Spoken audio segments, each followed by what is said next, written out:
वृंदावन ज्ञान गुदड़ी स्थित तुलसीदास जी की भजन स्थली का बृहस्पतिवार को जीर्णोद्धार के पश्चात उद्घाटन किया गया। आपको बताते चलें, श्री धाम वृंदावन में जहां श्री कृष्ण के जयकारों से संपूर्ण वृंदावन गुंजायमान रहता है, वहीं एक समय ऐसा भी था जब श्री राम के अनन्य भक्त तुलसीदास जी वृंदावन पधारे, जहां उन्होंने देखा कि ब्रिज में राम और कृष्ण को दो अलग रूपों में देखा जाता है, जबकि श्री राम और श्री कृष्ण दोनों ही विष्णु भगवान के अवतार हैं। लेकिन यहाँ कृष्ण के आगे राम को नहीं माना जाता। तब उन्होंने वृंदावन स्थित ज्ञान गुदड़ी स्थली पर भजन करना प्रारंभ किया और लोगों को श्री राम और श्री कृष्ण दोनों एक हैं इसके लिए जागरूक किया। काफी वर्षों से यह भजन स्थली अपने बदहाली के आंसू बहा रही थी, जिसको संवारने व सजोने का काम live of give group London institute of वैदिक एजुकेशन द्वारा किया गया, जहां सर्वप्रथम तुलसीदास जी की प्रतिमा पर माल्यार्पण किया गया। तदुपरांत तुलसीदास जी का पूजा अर्चना कर विधि विधान के साथ उद्घाटन किया। इस संदर्भ में जानकारी देते हुए लंदन इंस्टीट्यूट ऑफ वैदिक एजुकेशन के चेयरमैन अभिनंदन प्रभु व गोवर्धन इंस्टीट्यूट फॉर वैदिक एजुकेशन के चेयरमैन त्रिकालज्ञ प्रभु ने बताया कि संस्था द्वारा विभिन्न प्रकल्प चलाए जा रहे हैं, जिनमें कन्याओं के पढ़ाई का जिम्मा संस्था ने लिया है। अभी तक करीब 200 से अधिक बच्चियां निःशुल्क शिक्षा प्राप्त कर रही हैं। वहीं संस्था द्वारा 5 दर्जन से अधिक नलकूप लगाए गए हैं। साथ ही समय समय पर संस्था सेवा कार्यों में अपनी रुचि दिखाते हुए कंबल वितरण, अन्य वितरण, खाद्य सामग्री वितरण, वस्त्र वितरण आदि कार्य अनवरत रूप से करती रहती है। हम लोग जो गोवर्धन इंस्टीट्यूट ऑफ वैदिक एजुकेशन है और लंदन इंस्टीट्यूट ऑफ वैदिक एजुकेशन, मेरे राइट में अभिनंदन प्रभु खड़े हैं, तो हम दोनों ने मिलके ये गोवर्धन इंस्टीट्यूट शुरू किया और हम लोग कोशिश करें कि हर तरह से ब्रजवासियों की यहाँ सेवा हो।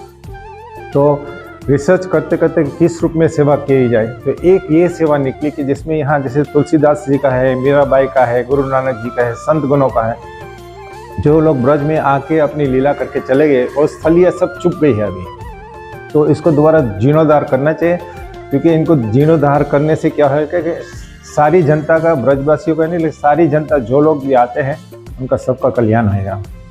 तो हम यहाँ दर्शन करने का आए थे, तो नाभिनंदन की साइड में जो यहाँ के महंत खड़े हैं, उनकी जो पत्नी है, उन्होंने हमसे रिक्वेस्ट किया कि आप ये जो तुलसीदास जी जो भजन कुटीर है इनको जीर्णोद्धार करवा दो। और ये जगह बिल्कुल न टूट चुकी थी, ऐसे समझो, खड़ी रहने की जगह लायक भी नहीं थी। तो फिर हमने पहले बाहर पेमेंट लगाई, उसके बाद सारा ये जो बिल्डिंग उसका जीर्णोद्धार किया और आगे जाता है। अभी हम लोग तुलसीदास की एक स्पेशल व्यासासन भी बनाएंगे और उनका नया विग्रह भी बनेगा। सबसे पहले मुझे एक बालिका गोवर्धन में मिली थी, मैं जहाँ थोड़ा सत्संग कीर्तन कर रहा था, तो वो खड़ी हो गई। उनका नाम मोना है। मोना मुझे बोले कि प्रभु जी क्या आप मुझे बचा सकते हो। तो उनका जो तात्पर्य ये था कि बालिका पढ़ने में बहुत होशियार थी, लेकिन कोविड के चक्कर में पैसे नहीं थे माँ बाप के पास। तो माँ बाप ने मुझे ये बोला कि अगर आप उनको पढ़ा सकते हो तो हमें कोई प्रॉब्लम नहीं है, लेकिन अगर पढ़ा नहीं सकते हो तो हमें इसकी शादी करनी पड़ेगी, और शादी नहीं करेंगे तो गांव वाले हमें जीने नहीं देंगे। तो उसी वक्त मैंने नाभिनंदन प्रभु को फ़ोन किया कि आपकी तरफ से मैं एक बालिका का जो एजुकेशन है और स्पॉन्सर करवा रहा हूँ। तो नाभिनंदन प्रभु एकदम से खुश होकर बोले ये तो मेरा सौभाग्य है। उसके बाद दूसरे दिन मैंने नाभिनंदन प्रभु से बात किया कि ये तो एक ही बालिका थी जो हमको जानती भी नहीं, तो ये कैसे खड़ी हो गई? राधा रानी की प्रेरणा से खड़ी हो गई ना। तो फिर हम लोगों ने एक मीटिंग की, इनके जो ट्रस्टीज वगैरह है, डायरेक्टर, उससे बात किया। तो दूसरे दिन ही इन लोगों ने मुझे बताया कि आप 108 गोपिया को से शुरू कर दो, और हमारा ये लक्ष्य है कि एक साल में 1008 बन जाए, उसके बाद और भी बढ़ेगी। आप देखिए ब्रज में 1500 गांव है, हर गांव में गरीब लोग हैं, हर गांव में जो गोपिका, हम गोपिका ही बोलेंगे, बालिका नहीं बोलेंगे, तो ये सब गोपियाँ घर में बैठी हैं। तो क्या हम जनता का कर्तव्य नहीं बनता है कि हम उनकी कुछ सेवा करें? भगवान भी बोलते हैं कि आप मेरी सेवा करते हो, मेरी पूजा करते हो, मुझे अच्छा लगता है, लेकिन मेरे से ज़्यादा आप मेरी जो भक्त लोग हैं उनकी सेवा करो। और सबसे बड़ी भक्त कौन है? ब्रजधाम में ब्रजवासी लोग है ना, तो हमें सेवा करनी चाहिए। आप नलकूप के कार्यक्रम भी आपके द्वारा किए जाते हैं। अभी तक कितनी कन्याओं को एजुकेशन दिला चुके हैं आप, और कितने नलकूप अभी तक लग चुके हैं? अब तक 267 गोपियाँ हैं हमारे लिस्ट में, जैसे जो लोग जिनकी हम लोग स्पॉन्सरशिप करवाई है।